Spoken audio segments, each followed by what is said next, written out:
Good morning and welcome to Energy Espresso. This is, my name is Jim Wicklund. I have the very distinguished Loren Singletary with me today. We are at the Daniel Energy Partners Thrive event at Enrod Field,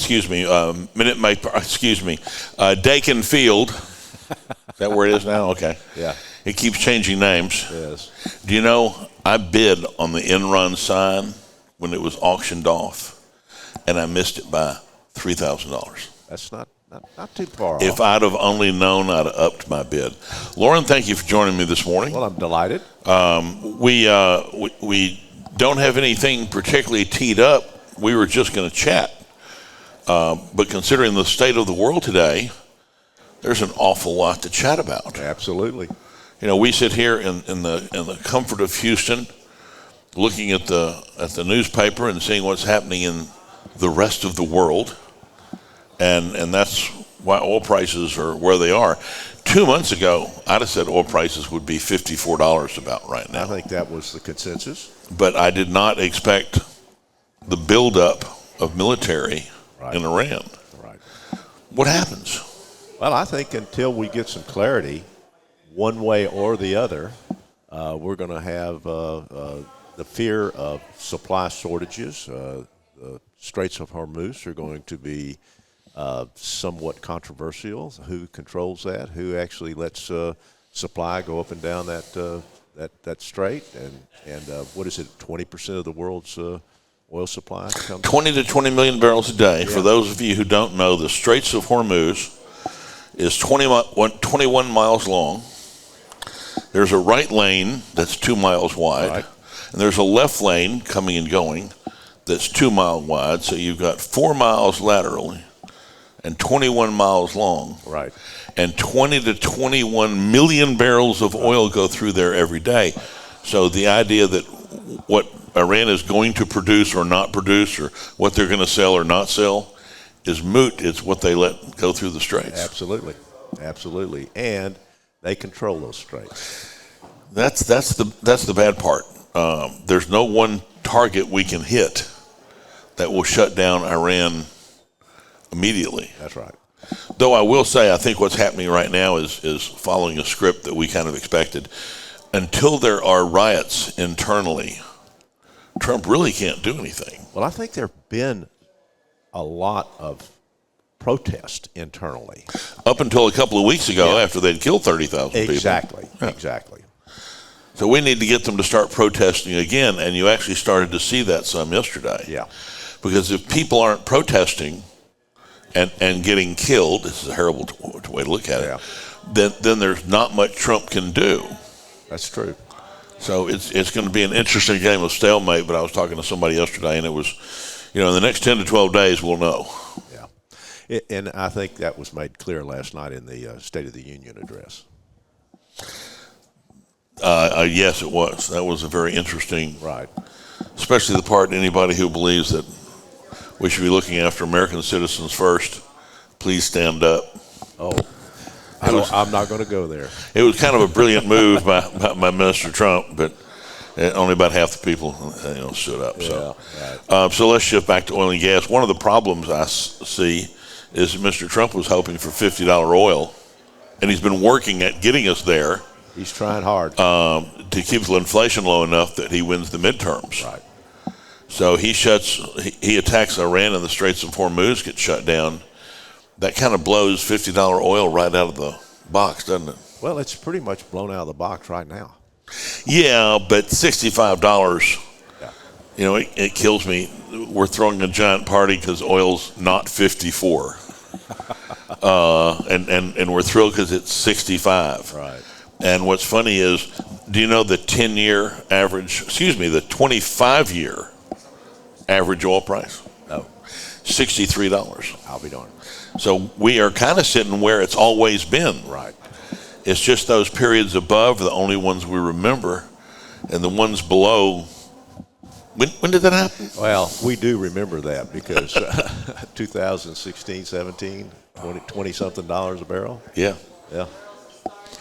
And I remember it was going to go to 10. That was Goldman Sachs. Yes. But it was also going to go to 250 when it was 147. But that was Goldman Sachs too. So the idea of predicting oil prices is something I have always been either too smart or too stupid to do. Well, we've got a mutual friend that predicts them regularly. We do, and at a dinner just earlier this month. That's right. He was probably the most bearish I have known him to be for some time. Forever. Okay, that's probably true. Yeah. And that by the second half of 27, oil prices may start to strengthen. That's right. According to our friend. Yeah. And I hope he's right. I hope he's late. And I wouldn't make a counter prediction one way or the other. So. Well, he's always right. It's just a matter of timing. I had Boone Pickens tell me once. He goes, Jim, I've come to realize that being 15 years early is almost the same as being wrong. and I took that to heart and have lived by that as one of my main axioms in life. So it's. Well, I totally agree. He was an interesting guy, and he was throwing out those pearls of wisdom. I saw him about 3 weeks before he left us, and he was still throwing them out. He's an amazing guy. No, he was, and I was fortunate enough to go to his ranch and shoot birds a number of times. I still like you, even though you got to do that. They would auction off at the Dallas Quail Coalition. They would auction off a hunt at Boone's place. Yeah, it's unbelievable. And he would even have his jet take the four of you up to his place to shoot. Yeah. And the first year when it went for $60,000, I realized the chances of me ever shooting at Boone's place were going to be slim and none. Well, I will tell you, it's worth every cent. Did you pay for it? No. Okay, just checking. Just checking. It was interesting. We talked this week in our weekly about the differences between oil and gas. And one of the issues with gas is that we all know that gas demand is going to go through the roof. We all know the mantra. It's going to be LNG. It's going to be AI data centers. And I agree with all that. Yeah. We are doing amazing things with LNG. We are now the largest exporter, even though we didn't start till under Obama. Yeah. When we get permission to go do something, we do it in a big way. The expectation now is going to be an oversupply of LNG in 2 to 3 years. Yep. But again, that is usually what our industry does. But natural gas, the thing that was most interesting, and at our mutual friend's dinner the other day, this came up.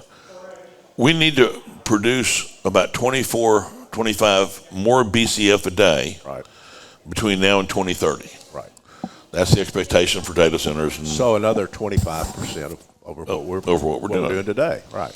And everybody said, well, the USGS says we got 100 years of supply. So that seems pretty easy to me. I mean, you take the current reserves divided by the current production, and you got 100 years in life. And so this is really easy. Is it? Well, this is the thing that gets me. Is I was looking at it basin by basin, and then I was talking to Scott Tinker the other day, and basin by basin. And he goes, okay, where's this 25 Bs going to come from? There was silence in the room. Well, I think we know where it can come from. Which is? The Northeast, the Marcellus. But we don't have the infrastructure there to take that much away at this point in time. You have to be able to use it if you produce it. Now, I will say that there's a lot of dedicated AI data centers, which have historically been concentrated in Virginia. Right. We are now catching up and eclipsing Virginia. They did data centers before there was AI. Right. That's Virginia was the cloud. Okay. But a lot of them are now going to the Marcellus because it's, if you would, stranded gas. Right. But it strikes me that with a lot of the offshore wind farms being shut down, and people have to remember that these wind farms were getting shut down before Trump became president because of the compromised economics of the project. Right. They sold forward gas back in 2019 to get the project financing to build the facilities, but costs have gone up so much that they had to go back to the public utilities and say we need to renegotiate rates. well, you can't renegotiate rates with the public utility. Right. And so a lot of these wind farms are being canceled before they're done. That's right. The ones Mr. Trump tried to shut down, Revolution Wind is 85% complete, and the judge said you got to keep working on that. So those will go. But a lot of the wind power on the East Coast is not going to happen. And so unless we want to drive 90 and freeze a Yankee, remember those bumper stickers?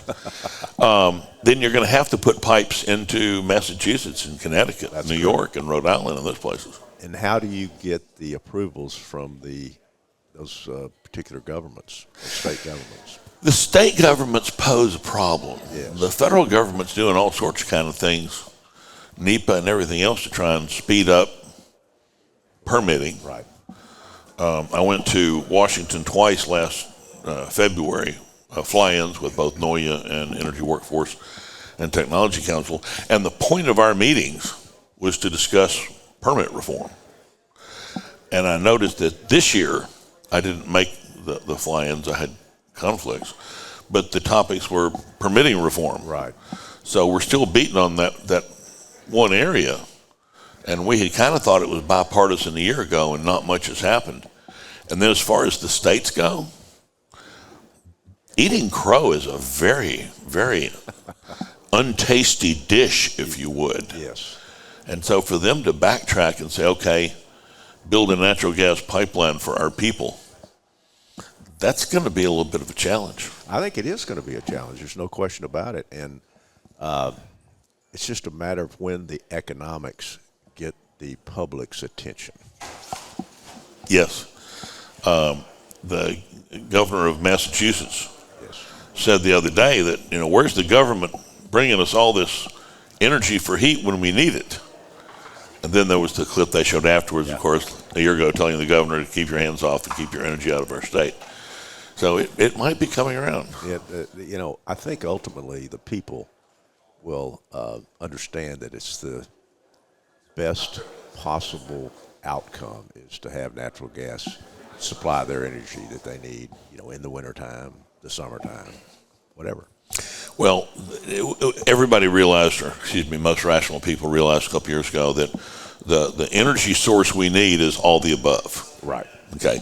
Wind, solar, geothermal, oil and gas, nuclear, coal, we need all of it. Right. We need to quit using as much coal because it's polluting. We've done that in the States. We're the only country that's currently in accordance with the Paris Climate Accord, even though we're not a member, because we've substituted so much natural gas for coal. Natural gas is going to be the primary fuel to fuel the AI data centers going forward. No question about it. So I think people are coming around, but that still doesn't help us get another 25 Bs out of the ground in any one particular place. I understand, but I think people are coming to the realization that natural gas is plentiful, and it's the cleanest alternative, and therefore it will happen in my view. I'm a big fan of the small modular reactors in the nuclear industry. Sure. And those are molten salt, thorium, and low-grade 5% uranium, so they can't go critical. But it's still going to be 6 or 7 years before they're in commercial use, and that's the optimistic side of things. Right, and that was going to be my question or my comment is when? I think it's going to be sooner than people realize, but I also think that the impact of AI on our day-to-day lives is going to be much greater and much sooner than most people realize as well. So, well, these data centers are certainly going to drive that. There's no question about it. Something 7 years out seems like 3 lifetimes right now. I think the problem's going to be is you're going to try and turn on some of these data centers and they're not going to have power. That will be interesting. But the logistics of trying to get those matched up. Right. I built a house a couple of years ago, and when you call up and say, okay, I need the concrete, and they go, oh, that's 2 weeks from now. It's 2 weeks from now. There's not much you can do. No, that's right. It'll be interesting to see. Your old shop, NOV, just had a change in management. Yeah, absolutely. Clay Williams, who's been there for 14 years, has retired to the ranch. Yeah. At our luncheon in December, it was maybe the most relaxed I've seen him during budget season in 14, 15 years. Well, and our new CEO just walked by. Jose. Yeah, Jose. Congratulations, Jose. I hadn't got to see him in person and tell him. Yeah. We are finally starting to see Deepwater work again after it crashed 11 years ago. Right. 11 years ago, people forget this, the major oil companies got on the big kick of return on invested capital. It's a nice kick. It was a nice kick. And so in February of 14, you had Exxon, BP, Shell, and all go, okay, we're going to quit embracing production growth and we're going to embrace return growth. Right. And 82% of all the Deepwater projects done when oil was 120 ended up being non-economic. So Deepwater got shut down. And it was one of the ugliest shutdowns I've seen in sectors of our business because it lasted several years. Right. But now you consolidated that business all to heck. Transocean buying Valaris recently. And right. We actually published a list of all the companies that have gone into the top several players today. Yep. And it's been a heck of a lot of consolidation. And what gets me about the Deepwater business is once it starts going, it moves for years. You know, we have an interesting dilemma with the deepwater equipment. You're not going to see any new rigs built for many, many years. What would a new rig cost me? Probably around $1 billion. Okay. And the part of the problem is you've got LNG carriers, you've got other things going on in the shipyards. So if you put in an order today, it would probably be 5 years minimum before you got this new rig at $1 billion. And then $1 billion, what kind of day rate do you have to have? Nothing we're seeing today. That's right. So I think you're going to see, and it's already started, you're starting to see the upgrades, refurbishments of the existing floating fleet. And you're talking about $100 million in many cases just to get one of those rigs back up and running. And particularly if it needs to be upgraded with lifting and hoisting, increased capabilities, new top drives, more mud pumps, et cetera, et cetera. Is there anything left for us to find, though? We've been drilling deep water now for a decade or two. Is there anything left to find? I mean, where are we drilling these days? Well, you know, you've got some new areas, real deep areas in the Gulf of Mexico. Of course, it's natural gas. I think that you've got offshore West Africa. You know, you've got places that we can go. You can continue to develop Brazil. You know, there are areas for these rigs to go to work. It slays me that you know, everybody talks about what Exxon and Chevron all have done in the Permian Basin, and it was smart of them, especially with their activists involved. It is a very quick return on capital. It's a very high return on capital, but and that's fine for an E&P company because they can just go buy more acreage or find another basin. But for a major, it's difficult. Yeah. And so to see them actually start back up again in Brazil, and we had a little hiatus of several years in West Africa. Mm-hmm. How long does this run last? Is this going to, if oil goes to 54 again, does anybody care about Deepwater? I think obviously, you know this, it depends on the reserves that you find. I mean, some are economic at 30, 35, some are not. And I think that's the big question. You know, these operators in the Permian Basin, they're not going to drill dry hole. No. However, we don't do that anymore onshore. Yeah. That's exactly right. So you get offshore, you've got great geology, but you still may drill a dry hole. Yeah. And I think that's one of the things that slowed it down over the last, say, 5 or 6 years. And now the new big reserves are offshore. And so you're going to have to go drill them. As a geoscientist, of course, the evolution of my industry over the last 10 years has been nothing short of amazing. I remember when 3D seismic got started, which was only about 25, 26 years ago, and now the visualization capability is amazing. And you got Exxon, when the chances of drilling a successful deepwater well went from 1 in 7 to 1 in 5, we've gotten that much better. Yeah. They've drilled 17 straight discoveries Now, aren't they in Suriname. Aren't they using 4D seismic Yeah. in some areas? Now? Yeah. Yeah. Monitoring the production over time. Right. So it just strikes me that the science, while nobody was looking, we think so much about the equipment. NOV makes everything in the world. Forum, FMC, there's a bunch of these manufacturing companies do a great job. But it seems that the geoscience part of it has gotten forgotten. And in deep water, that may be one of the most interesting technical advancements that allowed it to occur. Absolutely. And one of the things like you said, it's not revolutionary in nature, it's evolutionary in nature. Yeah. 4D seismic, I mean, it was a promise 25 years ago, and it's taken about 23 years before it Exactly. came true. But it's proving to be interesting. But you know, that evolutionary piece applies to almost all areas of our business.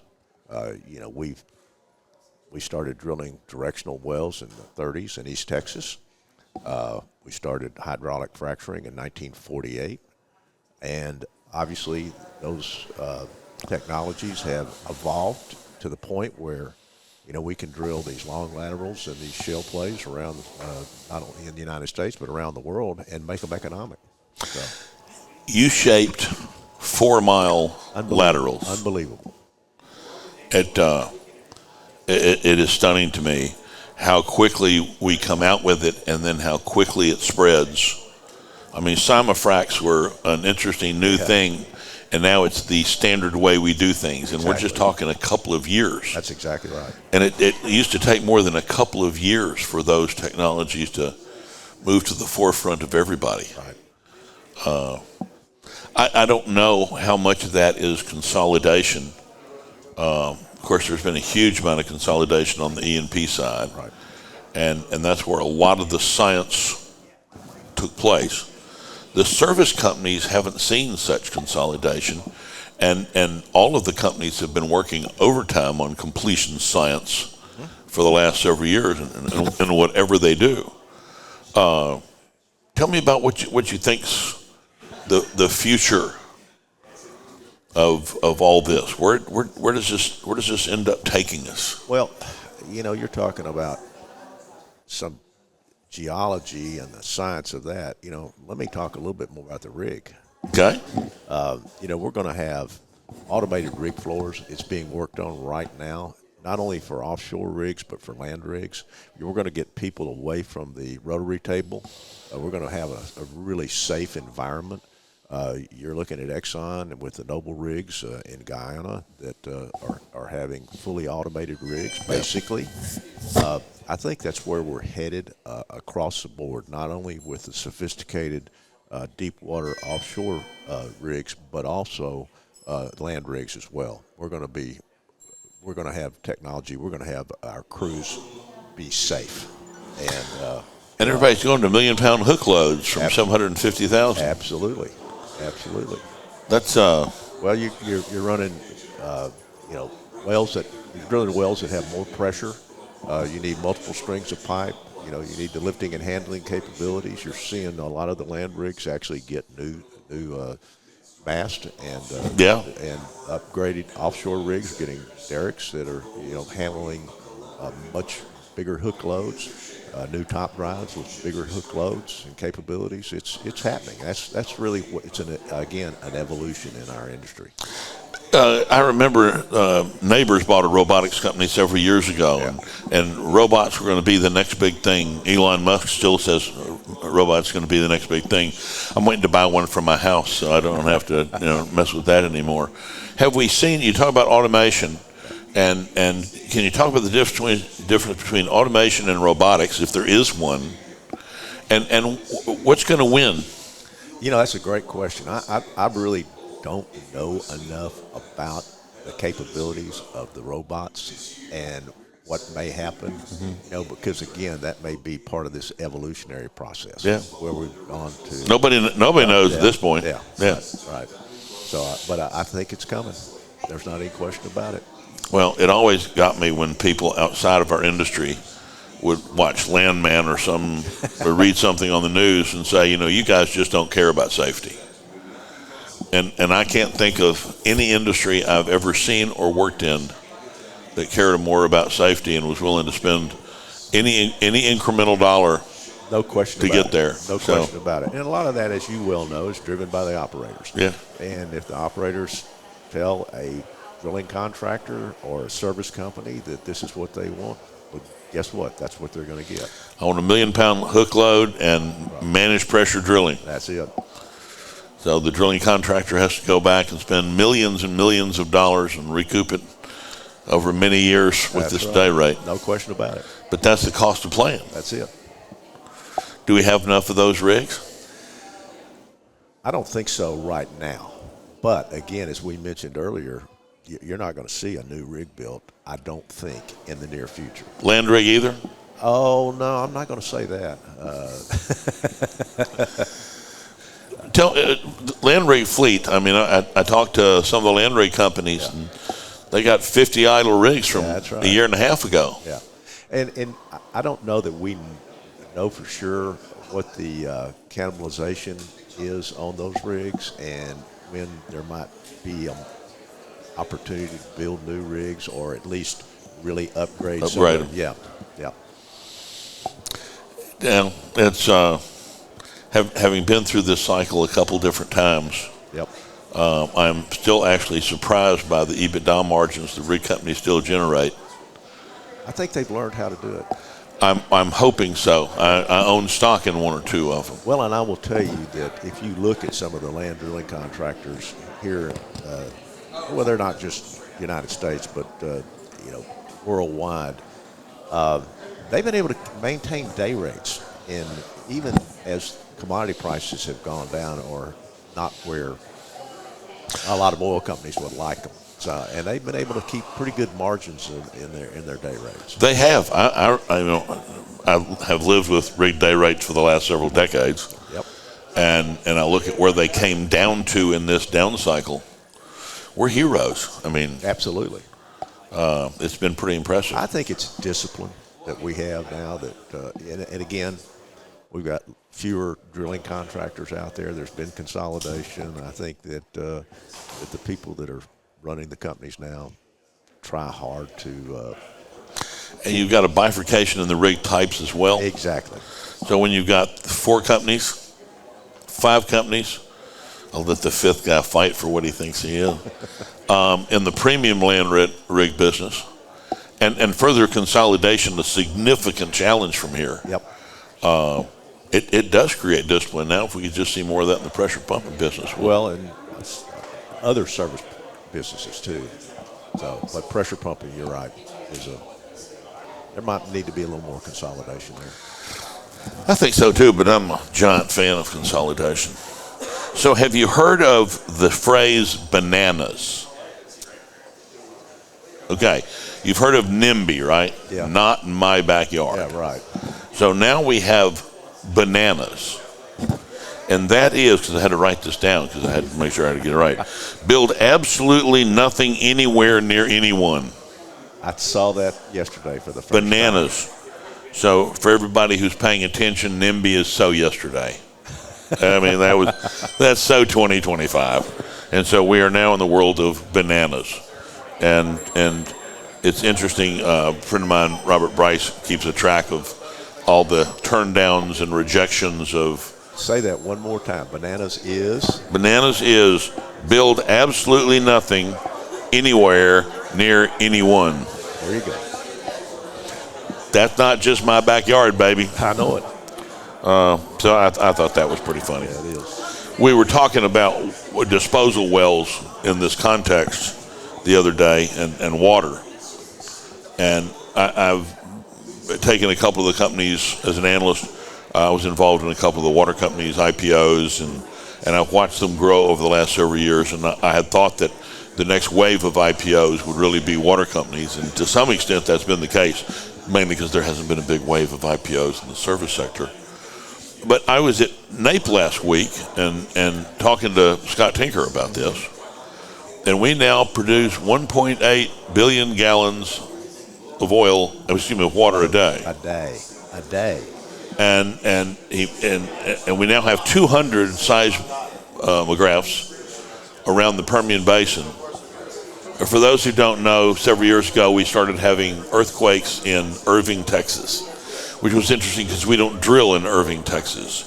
So everybody got their knickers in a twist going, oh my God, what's causing this in Irving, Texas? And SMU's geophysical department took a look at this and found out that the state of Oklahoma was not enforcing the ambient pressure rule on disposal wells. Right.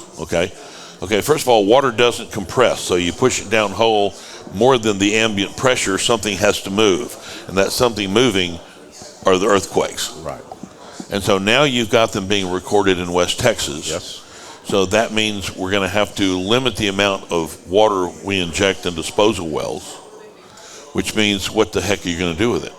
Yeah, and there have been a number of articles written about that as it relates to West Texas and some of the disposal wells that are a little bit north of the Permian Basin and how and what it's causing in those areas as far as earthquakes are concerned. And at first, I think people were a little bit ambivalent about it, but now it's becoming a real issue. You're not being allowed to be ambivalent about it anymore. Exactly.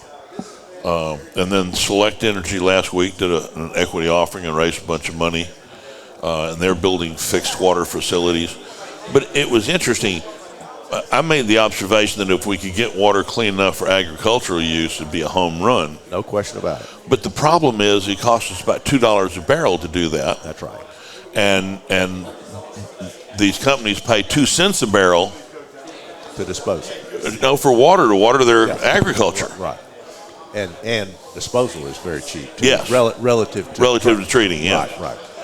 But the point is made that we're not going to have a choice, and so the industry is going to be forced to clean up water.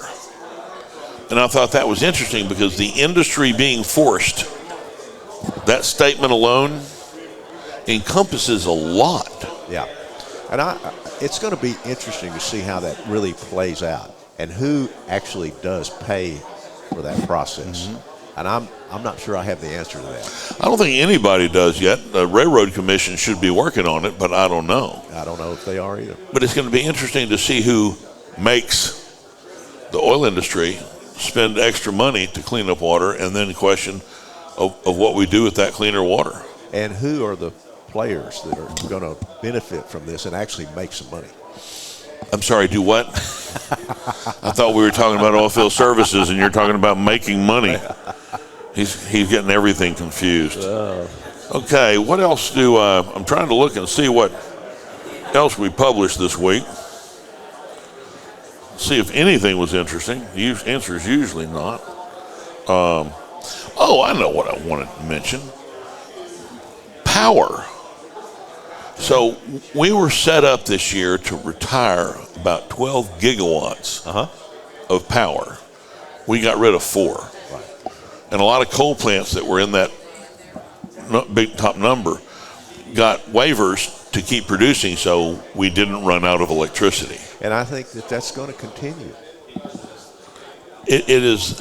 We've been talking about power behind the meter for AI data centers, and everybody goes, no, Jim, it's all right. We're just going to buy it off the grid. And that's getting hit with a giant truck with a big no. Well, I think maybe the United States is one of the few places that can get away with continuing to use coal for power, in that you mentioned it earlier, the United States is probably the only country in the world that has met the Paris Accord requirement. Only one. Yeah. So there's probably some room there for continued operation of existing coal plants and maybe even reactivations. That would be interesting. Yep. None of us want to see it. Yep. Unless we own stock in a coal company. But none of us want to see it, but none of us want our power to go off either. That's right. And that's the critical issue. So this week, I guess it was last week, it was announced that the Japanese are building a power plant in Ohio. Yep. 9.4 gigawatts. Right. That's 4 or 5 Comanche Peak nuclear power plants. That's unbelievable. And what was the total dollar? $33 billion. That's right. Yeah. And it's kind of an oh my God moment when I look at what's being spent for the data centers $33 billion for 9 gigs is actually sounds pretty good to me. Yeah.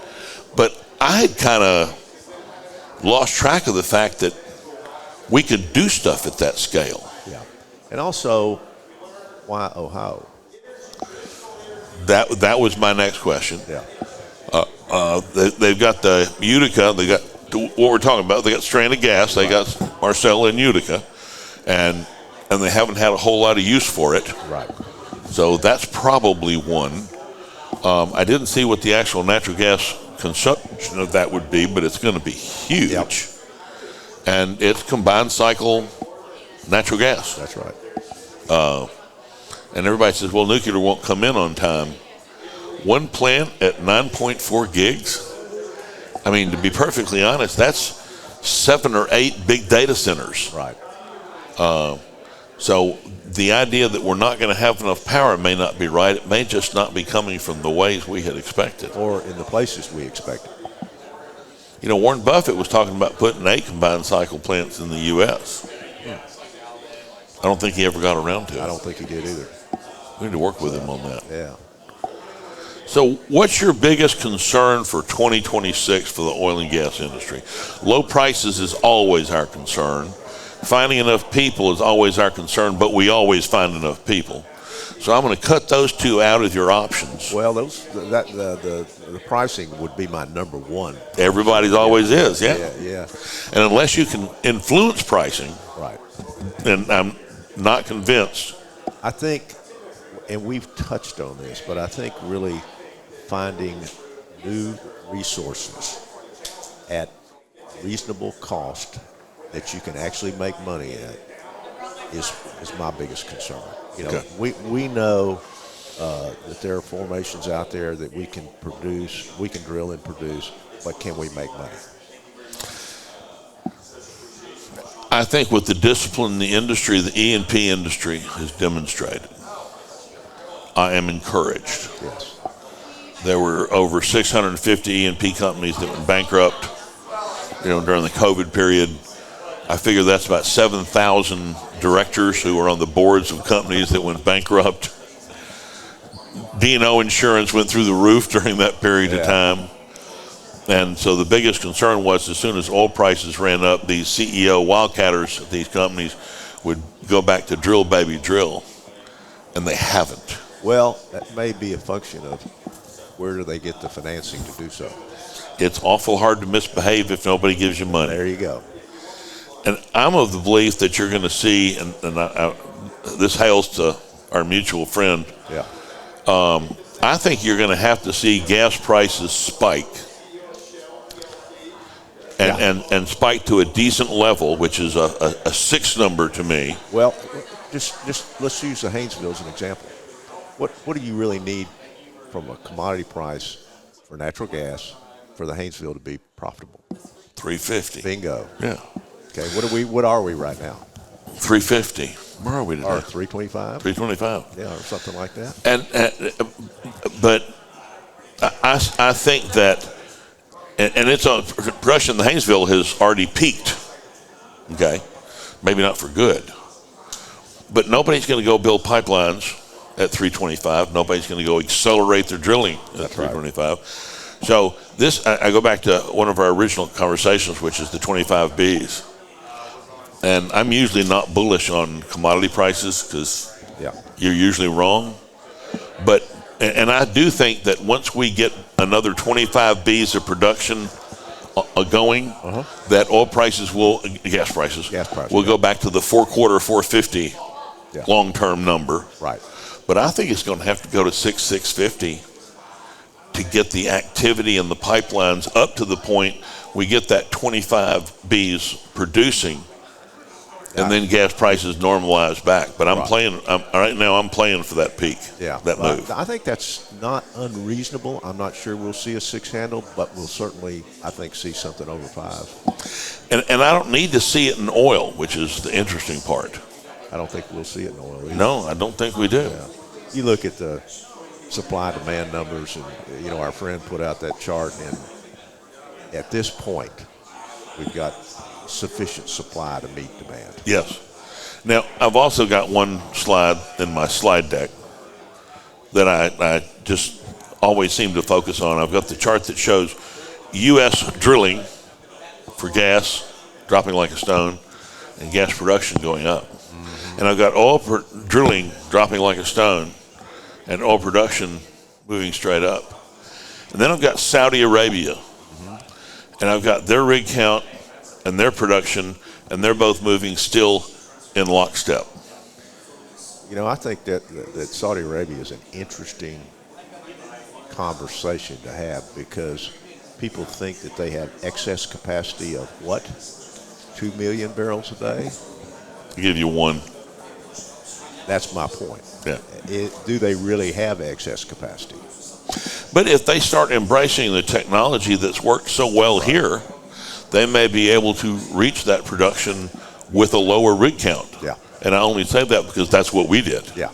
And also they're doing a lot of drilling for natural gas now for internal consumption so they can continue to sell oil at a high level. Now, I'll also say that I was under the opinion that we were using about 250,000 barrels a day in Saudi to generate electricity that we were trying to displace with natural gas. Until I talked to two friends of mine who spent a great deal of time there, and they said, no, Jim, it's closer to 1 million barrels a day they're burning to generate electricity. Well, that does explain their... the lack of excess capacity, because I've been stuck at that 250,000 barrels for a number of years, and I got schooled here recently by people who know. Yeah. And I thought that was an interesting point that I had to bring up. That also explains why they're very interested in developing those natural gas fields over there as well. Amen. Amen. That's been their push. Yep. Well, Loren, I can't tell you how much I appreciate the morning. Well, thank you. It's been fun. I want to thank everybody for tuning in. Yeah. This is going to be, the Energy Espresso is going to be a more regular feature by Upright Digital. I'm happy to be involved. And I thank everybody for tuning in. Until next time, thank you very much. It's been fun. Thank you. You bet.